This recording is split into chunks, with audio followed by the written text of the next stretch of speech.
मस्साजोगचे सरपंच संतोष देशमुख हत्या प्रकरणात आता सीआयडी कामाला लागली। सीआयडीने या प्रकरणातील फरार संशयित आरोपी वाल्मिक कराडच्या पत्नीची चौकशी केली आणि त्याचबरोबर सीआयडीकडून वाल्मिक कराड यांचे 2 अंगरक्षक आणि राष्ट्रवादीच्या जिल्हाध्यक्षांचीही चौकशी करण्यात आली आहे। संतोष देशमुखांच्या हत्या प्रकरणातील संशयित फरार आरोपी वाल्मिक कराडचा सीआयडी आणि पोलिसांकडून शोध सुरू आहे। मात्र वाल्मिक कराड अद्याप पोलिसांच्या हाती लागलेला नाही।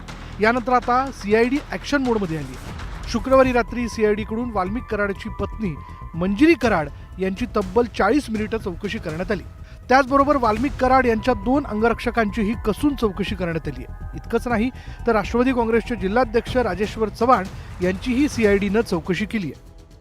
पदावरती होते का त्या संदर्भात? नाही, ते पार्टीच्या कुठल्याही पदावर नव्हते। बरं, कशी मैत्री होती तुमच्या दोघांची? नाही, ते साहेबाचे पीआरओ होते, पब्लिक रिलेशन्स ते ठेवत होते आणि मीच काय सगळेच जात होते ना त्यांच्याकडे। तुम्ही तिथं आपली भेट झाली, तुम्ही येत होता, सगळे आलो त्यांच्याकडे। म्हणजे सगळेच पत्रकार असतील, सगळे जिथले एक समाजात काम करणारा माणूस म्हणून येणारच ना पीआरओ म्हणलं। त्यांचं काय बोलणं व्हायचं पीआरओ असल्यामुळे त्यांची काय नाही, आता जनतेचे प्रश्न, कोण्या गावाला रस्ता नाही, पाणी नाही, घरकुल नाही, हेच प्रश्न, बाकी काय। आबापाशी अधिकाऱ्यांनी काय काय विचारलं तुम्हाला? कोण होते विचारणारे? सीआयडीचे होते, इतर कोणते होते? काय चौकशी? नाही, त्यांनी मला विचारलं की तुम्ही त्यांना ओळखत होतात का? मी म्हणलं ओळखत होता, ओळखत होतो ना म्हणलं मी।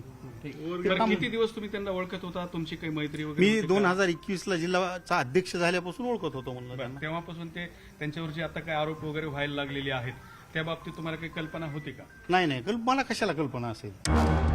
संतोष देशमुख यांच्या हत्येला तब्बल 20 दिवसांपेक्षा जास्त दिवस लोटले। यानंतर अद्यापही या प्रकरणातील 3 आरोपी फरार आहेत। दरम्यान शुक्रवारी सीआयडीनं वाल्मिक कराडच्या पत्नीची चौकशी केल्यामुळे सध्या कुणालाही पत्ता लागत नसलेला वाल्मिक कराड आता सीआयडीच्या रडारवर आल्याचं समजतंय। वाल्मिक कराड सीआयडीच्या रडारवर 9 डिसेंबरला संतोष देशमुखांची हत्या झाली होती। हत्येच्या दिवशी वाल्मिक कराड बीड जिल्ह्यात होता।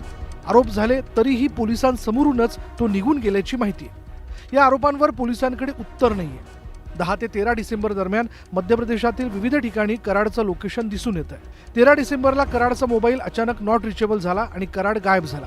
सीआयडीच्या पथकाकडून कराडच्या पत्नीला काही प्रश्न विचारून त्यांचा मोबाईल डेटा तपासण्यात आल्याची माहिती आहे। दरम्यान 16 डिसेंबरला सीआयडीच्या पथकानं देशमुख कुटुंबियांची भेट घेतली होती।